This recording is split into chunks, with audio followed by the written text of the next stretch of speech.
کہ مذہب اور عقل کے مابین تضاد کی نوعیت کیا ہے اور وہ کیوں ہے؟ بسم اللہ الرحمن الرحیم۔ دیکھیں سر، میں پچھلی دفعہ بھی میں نے گزارش کی تھی اور اب بھی میں اسی پر کھڑا ہوں کہ اگر آپ ایک ہسٹوریکل پروسیس میں دیکھتے ہیں مذہب کو، کہ مذہب اپنے اوریجن کے بعد، مطلب اب ظہور ہونے کے بعد پھر ایک پروسیس میں آ جاتا ہے، تو وہ اس کو ایک دوسری اینگل سے دیکھا جائے گا۔ اور جہاں تک مذہب کو اس کی اپنی ماہیت یا اس کی اپنی نیچر کے اعتبار سے دیکھنا ہے، تو وہ یہ ہے کہ صاحب مذہب کہتا ہے کہ جی خدا ہے اور اس نے مجھے بتایا ہے کہ میں ہوں اور میں انسان پر اپنی مہربانی کرتا ہوں، انسان کے گناہوں کو معاف کرتا ہوں، میں اس کی مدد بھی کرتا ہوں، اور وغیرہ وغیرہ جو بھی مطلب مذہبی عقیدہ ہے۔ جس وقت نبی پیغمبر یہ بات کرتا ہے تو اس کے جو امیجیٹ فالوورز ہوتے ہیں اس وقت بالکل ایک کنکریٹ تضاد اس بات پہ ابھرتا ہے کہ یہ شخص جو کہہ رہا ہے یہ سچ کہہ رہا ہے یا غلط کہہ رہا ہے۔ یعنی تصدیق اور تکذیب، پیغمبر کی تصدیق و تکذیب بالکل کنکریٹ ریالٹی، مطلب وہ بندہ جو کہہ رہا ہے یہ سچ کہہ رہا ہے یا یہ غلط کہہ رہا ہے۔ یعنی تصدیق اور تکذیب کی بنیاد پر دو گروپ وجود میں آ جاتے ہیں، ایک کہہ رہا ہوتا ہے کہ آپ سچ کہہ رہے ہیں، دوسرے کہہ رہے ہیں غلط کہہ رہے ہیں۔ سچ ماننے والے پیغمبر کو کنکریٹ معنوں میں سچ مان رہے ہوتے ہیں کہ جی یہ جو کچھ کہہ رہا ہے بالکل اسی طرح سے بات ہے، اور جو دوسرے کھڑے ہوتے تھے وہ بھی کنکریٹ معنوں میں کہہ رہتے ہیں کہ غلط ہے۔ اب آگے چل کر مطلب پیغمبر کی اس بات کو کہ جو اتباع کرنے والے لوگ ہوتے ہیں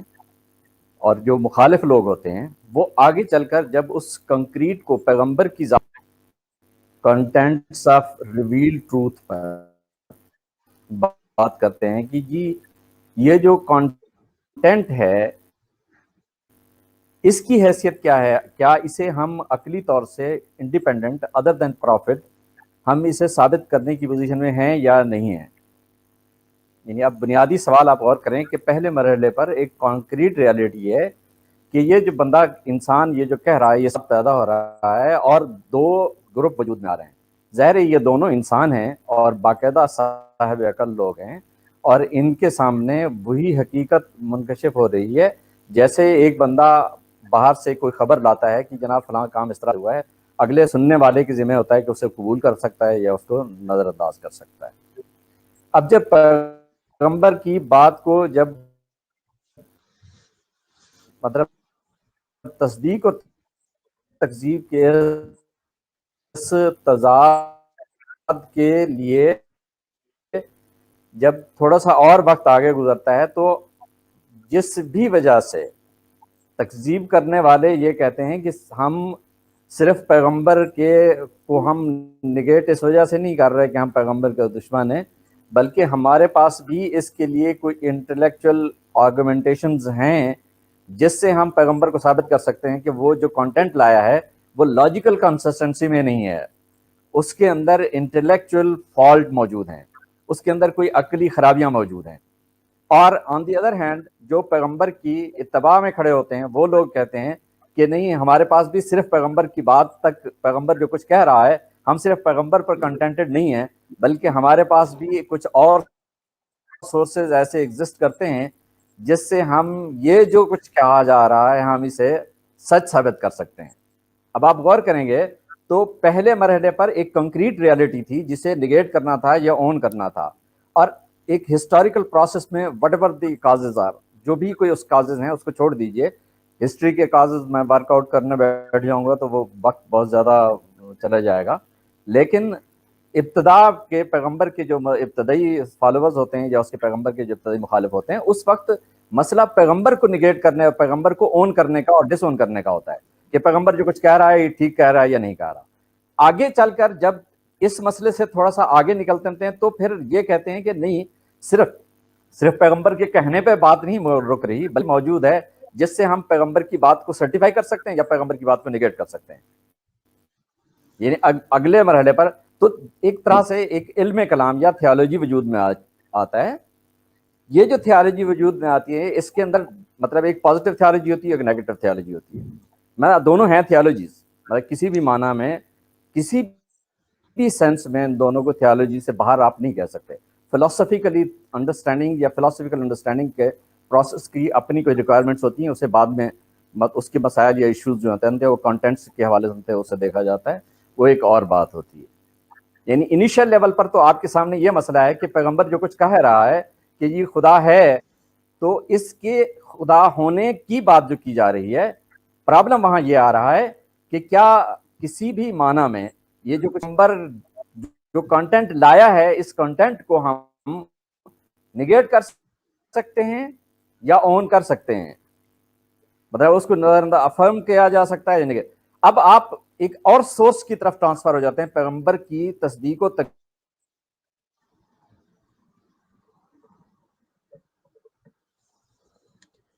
ڈاکٹر صاحب آپ کی آواز اور انٹرنیٹ مسلسل میرا خیال ہے پرابلم کر رہا ہے. ابھی تک تو تھوڑا تھوڑا سمجھ آ رہا تھا لیکن اب بالکل بند ہو گئی ہے آپ کی آواز. میرا خیال ہے کہ ان کے سگنل جو ہیں وہ انٹرپٹ ہو رہے ہیں اور وہ پراپرلی اپنے خیالات کا اظہار نہیں کر پا رہے. تو جب تک ان کی لائن صحیح ہوتی ہے تو ہم بھنڈر صاحب سے گزارش کرتے ہیں. ڈاکٹر صاحب جی سر، اب ٹھیک آ رہی ہے؟ جی جی ابھی بالکل ٹھیک آ رہی ہے. اچھا ہاں، مطلب اس میں اسپیکر کا مسئلہ تھا. اچھا میں یہ عرض کر رہا تھا کہ اگر پتہ نہیں میں اب تک جو بات میں نے کی ہے اور اگر وہ ٹھیک طور سے میں اسے بیان کر سکا ہوں تو، یا کوئی ڈسٹربنس نہیں آئی تو میں اسے ایک دو لائنوں میں دوبارہ عرض کرتا ہوں. جی جی بہتر ہے. میں یہ عرض کر رہا تھا کہ انیشل لیول پر جب پیغمبر مطلب جب مذہب شروع ہوتا ہے تو جو صاحب مذہب ہوتا ہے وہ یہ کہتا ہے کہ میں اپنی انٹلیکچولائزیشن سے یہ بات نہیں کہہ رہا، بلکہ خدا ہے اور اس نے مجھے کہا ہے کہ میں ہوں اور میں انسان کا ساتھ دوں گا، اس کی ایفرٹ میں، اس کے حق کے ساتھ کمٹمنٹ میں ساتھ دوں گا اس کا. اب جو پیغمبر کے امیجیٹ فالوورز ہوتے ہیں یا پیغمبر کو جو انیشل لیول پر مخالفت کر رہے ہوتے ہیں، وہ ایک کنکریٹ ریالٹی کو نگیٹ کر رہے ہوتے ہیں یا ایک کنکریٹ ریالٹی کو اون کر رہے ہوتے ہیں. مطلب اب بات ٹھیک، آواز ٹھیک آ رہی ہے؟ جی جی آ رہی ہے. اچھا، اب آگے چل کر ایک مطلب تھوڑا وقت گزرتا ہے تو ایک اور طبقہ وجود میں آتا ہے جو یہ کہتا ہے کہ صرف پیغمبر کی ذات پر رکنا کافی نہیں ہے، یا صرف پیغمبر کو نگیٹ نہیں کر رہے، بلکہ وہ جو لایا ہے اس کنٹینٹ کو بھی ہم عقلی طور پر غلط یا عقلی طور پر درست ثابت کر سکتے ہیں. اب آپ ایک سٹیپ اور آگے چلے گئے ہیں، جہاں پیغمبر کی بات کھڑی تھی وہاں سے آپ نے بات کو اس کنکریٹ لیول سے اٹھا کر ایک اگلے سٹیپ پہ لے گئے. جب آپ اگلے سٹیپ پر آتے ہیں تو یہاں آ کر آپ کے پاس ایک تھیالوجی ڈیولپڈ ہوتی ہے. یہ تھیالوجی یہ ہوتی ہے کہ آپ اس کو پازیٹیو اور نیگیٹو تھیالوجی کہہ سکتے ہیں. کہ پازیٹیو تھیالوجی یہ ہوتے ہے کہ وہ پیغمبر کی بات کو افرم کرنے کے لیے انٹلیکچولائزیشن کرتے ہیں. آن دی ادر ہینڈ دوسرا بندہ ہوتا ہے جو اس پیغمبر کی اس بات کو نیگیٹ کرنے کے لیے ایک نیگیٹو تھیالوجی دے رہا ہوتا ہے. وہ کہتا ہے خدا نہیں ہے اور یہ کہہ رہا ہے خدا ہے، اور دونوں کے پاس سورس ایک ہی ہے، عقل جس بنیاد پر پیغمبر کو وہ خدا کے وجود کو ثابت کرتی ہے اسی بنیاد پر خدا کے وجود کو نیگیٹ کرتی ہے. اب اصل مسئلہ پیدا ہوتا ہے کہ کیا عقیدے میں اور عقل میں کوئی تضاد ہے یا نہیں ہے. یعنی بنیادی طور پر سوال وہاں نہیں ہوا جو انیشل لیول پر ہے، کیونکہ آپ اب بھی آج دیکھیں گے کہ جو مذہب کے ماننے والے ہیں جب وہ اپنے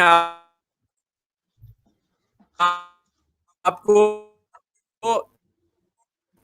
اس بات پر رکھتے ہیں کہ پیغمبر کی بات تک ہم رکے ہوئے ہیں، چاہے ہے وہ ہم تک جب بادشاہ ہوتا ہے جو اس کو کہتا ہے کہ ہم اس کو انٹلیکچولائز کر سکتے ہیں، یعنی اس کی نیگیشن کو بھی انٹلیکچولائز کر سکتے ہیں اور اس کی افرمیشن کو بھی انٹلیکچولائز کر سکتے ہیں. یہاں آ کر آپ سمجھتے ہیں کہ عقیدے میں اور عقل میں کوئی تضاد کا ایشو پیدا ہوا ہے، یا عقیدے میں عقل میں کہیں موافقت پیدا ہو گئی ہے، ہارمونی پیدا ہوئی ہے، یا تضاد پیدا ہوا ہے. فیکچوئل پرابلم کیا پیدا ہوئی ہے؟ آپ نے اصل اوریجن کے ساتھ مذہب کو اون یا ڈس اون نہیں کیا، بلکہ اب آپ نے ایک انٹلیکچولائزیشن کا پروسیس شروع کیا ہے. اس پروسیس میں آپ نے آ کر دیکھا کہ مذہب عقل کے مطابق ہے یا عقل کے مطابق نہیں ہے. رہ گئی یہ بات جہاں تک تعلق ہے مطلب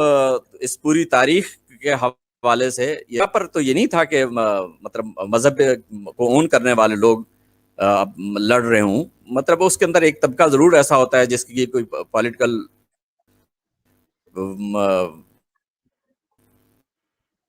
خواہشات ہوتی ہیں، جس کی وجہ سے وہ مختلف سماجی حوالے موجود ہوتے ہیں، اس کے کازز ڈفرینٹ ہوتے ہیں. کسی بھی سماجی فنامنا کو آپ کوئی ایک انگلی کا اشارہ کر کے کسی ایک کاز کے ساتھ کنیکٹ نہیں کر سکتے ہوتے، بہت سارے کاز وہاں کام کر رہے ہوتے ہیں. اس لیے سماجی اعتبار سے ان سے اسے جج کرنا ہو تو میرا خیال ہے وہ بہت ہی ناقص قسمی اسٹڈی ہوگی اگر آپ یہ کہیں گے کہ صرف کوئی ایک وجہ ایسی بن سکتی ہے سماج میں کہ سماج کی کسی سماجی مظہر کو آپ یہ کہہ دیں کہ ہم اس کو اس طرح سے ایکسپلین آؤٹ کر سکتے ہیں. ایکسپلین اوے وہ نہیں ہو سکتا ہوتا، اسے خاصی مشقت کرنی پڑتی ہے اور خاصا کچھ اس پہ وقت لگانا پڑتا ہے. جی اچھا سر، یہ جو ریشنل اپروچ ہے مذہبی حوالے سے اگر ہم دیکھیں تو اس کا کیا مقام بنتا ہے؟ سر ریشنل اپروچ، اب آپ بالکل خوبصورت آپ نے بات کی ہے. ریشنل اپروچ کی جب آپ بات کر رہے ہیں تو اس بارے میں کلیئر رہیے کہ ریشنل اپروچ مطلب مذہب کو اون کرنے یا مذہب کو ڈس اون کرنے، دونوں اپروچز ریشنل ہوتی ہیں. مذہب کو اون کرنے کی اپروچ بھی مطلب ریشنل اپروچ ہوگی اور ڈس اون کرنے کی بھی ہم ریشنل اپروچ ہوگی. اب جب آپ ریشنل اپروچ میں آتے ہیں تو ہم اسے کہتے ہیں کہ آپ اس کو انٹلیکچولائز کرتے ہیں، انٹلیکچولائزیشن کرتے ہیں، اس کو ایک عقلی رنگ دیتے ہیں. عقلی رنگ میں جب کوئی چیز بیان کی جاتی ہے، مثال کے طور پر مطلب ہمارے ہاں مذہبی علم کلام میں خدا کے وجود کو کہا گیا کہ وہ واجب الوجود ہے، مطلب نیسیسری بینگ ہے. اب کوئی بندہ مطلب جو نیسیسری کی کہ پراپر سینس کو سمجھتا ہے، اسے پتا ہے کہ اگر وہ نیسیسری بینگ ہے تو وہ سوال ہی نہیں پیدا ہوتا کہ وہ عالم الغیب و شہادت ہو سکے، ممکن ہی نہیں. اس لیے کہ اگر آپ نیسیسری بینگ کا کانسیپٹ نہیں رکھتے تو ایک اور بات ہے، وہ اگر نیسیسری بینگ ہے اور کچھ اس کا ارادہ ہے ابھی کچھ کرنے کا اور کل کچھ اور کرے گا تو یہ نہیں ہو سکتا. نیسیسری بینگ کا یا واجب الوجود کے لیے جو کچھ بھی ہے وہ اسی وقت ایگزسٹ کر رہا ہے، اس کے لیے اس کے اندر کوئی پوٹینشیل نہیں ہے جس نے ابھی ایکچولائز ہونا ہے. مطلب اس کا پروسیس مختلف ہوتا ہے. جب جو چیز ابھی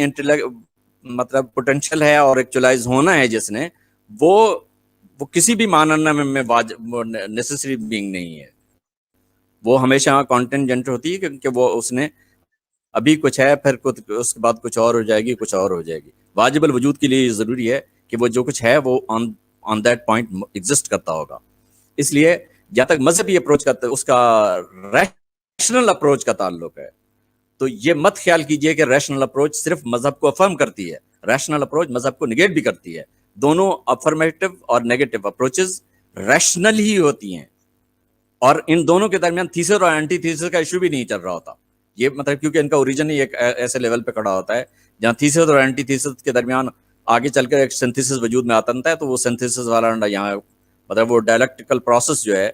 یا لاجیکل ڈائلیکٹکس جو ہیں وہ یہاں پر ایکچولائز نہیں ہوتے، وہ ایک بالکل مختلف جہت ہوتی ہے. جی سر، میں عمران شاید بنڈر صاحب سے گزارش کروں گا کہ کوئی وجود جو بعید از قیاس ہے یا کوئی بھی چیز کائنات میں بعید از قیاس ہے جو انسان کے فہم و مشاہدے سے ابھی بہت دور ہے، تو کیا ہم اس کو ریشنلائز کر سکتے ہیں؟ جی دوبارہ تو کہیں. یعنی کوئی کائنات ہے، اس میں بہت سارے اجسام ہیں، یا کوئی وجود ہے جیسے خدا کو لے لیں جو بعید از قیاس ہے ہمارا، یعنی ایمان کے درجے تک ایک بات آتی ہے، تو کیا ہم اس کو ریشنلائز کر سکتے ہیں؟ لیکن تاریخی اعتبار سے تو بالکل ہوا ہے، ریشنلائز کیا بھی گیا، ریشنلائز کرنے کی کوشش بھی ہوئی ہے.